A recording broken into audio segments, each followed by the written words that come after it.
Dean, what are your thoughts on the result today? I mean, obviously deeply disappointing exiting at this stage, but what are your thoughts on the team's defeat?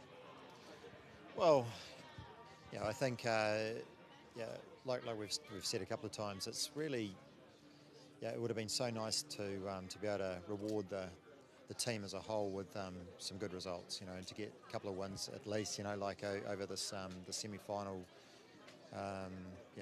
because standing there 2 weeks ago, on the boat, and as it was sort of desperately trying to keep it afloat, you'd almost, at the time, it felt like the team was over and out, and just the monumental effort to get it back out there was just phenomenal. And yesterday, I think it was a challenging day for effectively what was a brand new boat again.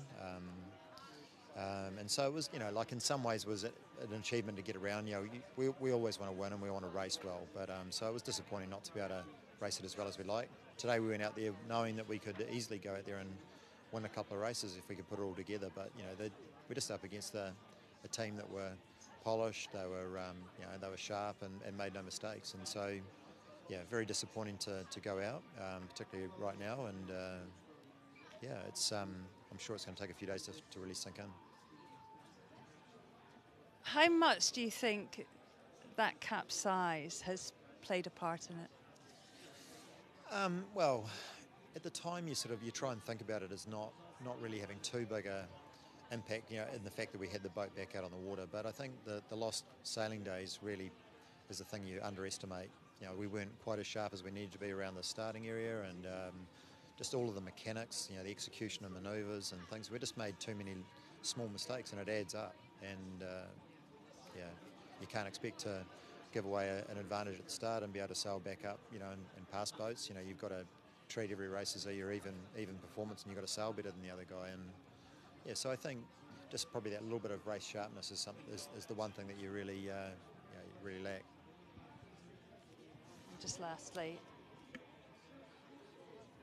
there's been very little time to reflect, Dean, but how much has your performance here been due to mechanical issues, or do you think tactics on these new boats have really played a role?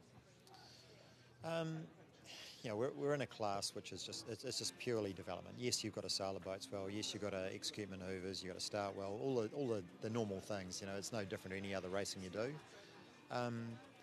I think we'll reflect on the capsize as probably really hurting the opportunity. Where we were, we felt like we were in a strong position after the Christmas Cup. We made good progress. We didn't do ourselves any real favours in the first couple of round robins, but it's I'm sure there'll be a lot of ifs, buts, and maybes as we sort of go through the the debrief of the whole campaign. But I'm incredibly proud of what this team has achieved. Still, it's obviously very, very disappointing for everyone not to be able to carry on further into the competition. But it's it's been a really amazing experience. These boats are phenomenal. I think way better than anyone ever expected, and I think we see by the standard of the racing, it's just going to get better and better. Thanks very much. Cheers. Okay. Obviously, Terry, great degrees of disappointment. I mean, this isn't the interview you wanted to be doing. What are your immediate thoughts on Team PRADA and your exit of this cup?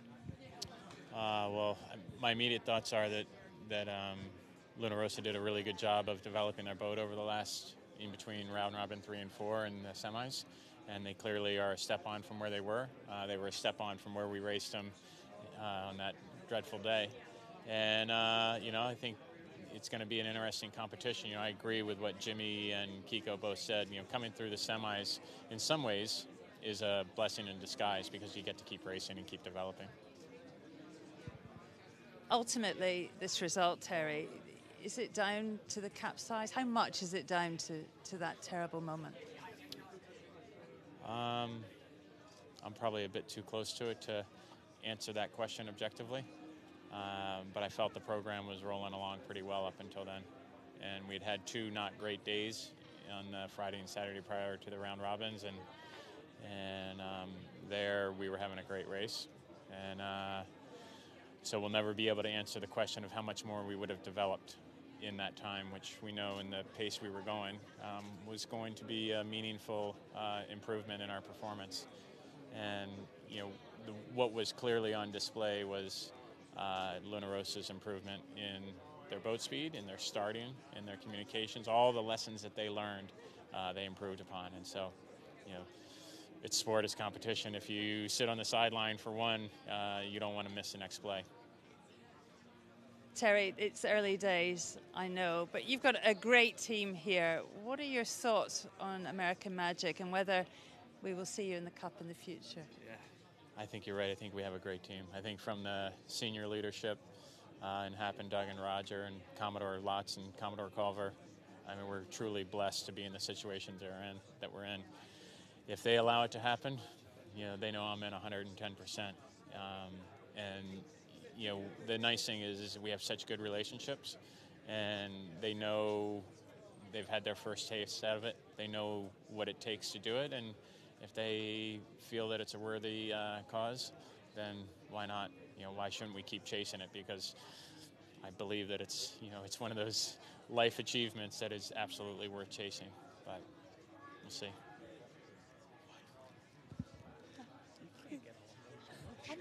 Oh, you look like you're getting ready. Thank you, and thank you for today. Yeah. You were a star. That's brutal. Thank you. Well, Jimmy, happy scenes at the base. I know it's only one step to the ultimate goal, but how important is this win and the nature of the victory for the team? Yeah, well, you're right, Jules. It is just one step, but it's an important step. And I think for the team to be under the pressure it was, coming out, from potentially getting the shortcut through to the PRADA Cup final to having to go against American Magic and, the sort of sudden death. That's exactly what you want when you're preparing for a big final. So I think we needed that series. We had put a lot of work in coming into it, very, very critical in-house, and we've seen the rewards of all that hard work that the entire team's put on. I mean, there seems a marked step up in performance on board. How much quicker is the boat and how much more development might we see? Yeah, the boat's a lot faster, no question about it. We did a lot of changes. In actual fact, it was difficult to decide what to do and what not to do and I've seen that in the past campaigns, especially in San Francisco actually, where there's so many ideas. You really got to make sure you make the right calls. And there was a few different discussions had coming into this series, but I think we did the right ones. But now we've got 2 weeks to go out there and really try and nail down a couple more to take a step forwards. We know the British have been working pretty hard. We've had some great racing against them, and I don't expect it to be any less than what it was. Next up, the final. How big a step up will that be to make it through that challenge? Well, it's payback time. We owe those British guys from the round robins. We had some great racing leading up to them. They're a very solid outfit, got some good guys, some guys I know really well and have worked with in the past. But that's exactly what you want as a competitor. You want to go against the best. And if it's anything like that last race was, we went against them, man, bring it on. We're looking forward to it. Thanks, Jimmy. Have a good rest. Thanks. Commodore Culver, I know it's early days, but looking towards the future, can you let us know at all if there's any plans for the New York Yacht Club, to be involved in this event going forward? Well, I think I'd answer it this way. The New York Yacht Club is always part of the America's Cup, always has been, and in some way always will be. It's part of our DNA. You can't mention the America's Cup without talking about the New York Yacht Club, and you certainly can't talk about the New York Yacht Club without mentioning the America's Cup. So we'll take some time. We'll take a look at what the future holds and what we do going forward in putting forth a team, but we'll always be part of the America's Cup. You can rest assured of that. Lovely. Thank you very much. Thanks. Francesco, a big step forward from the team. Can you try and put into words how important this win is? It's very important because going home now would have been a tragedy. And I can feel how sad it is for the Americans, and makes me feel sad for them. But it's a sport event, and we had to win, and we won. And it's a great relief for all of us, because the idea of just going home would have been terrible. Let's talk racing. 4 great performances out on the water. I know it's all about the 4 points, but how happy are you with the team's race performance? Super happy. I think we performed very well. We did few mistakes. It's not a long list, I think, this time. Last weekend we had a long list from our coaches. It was many pages, and I hope it's going to be just a couple this time. Tell me about what's next. I mean, it's a couple of weeks now, and Ineos are waiting for you in the PRADA Cup final. It's going to be about improving the boat even more, improving our communication board. What we have done in the last 5-6 days before these semi-finals, we have to do it double. It's 2 weeks this time.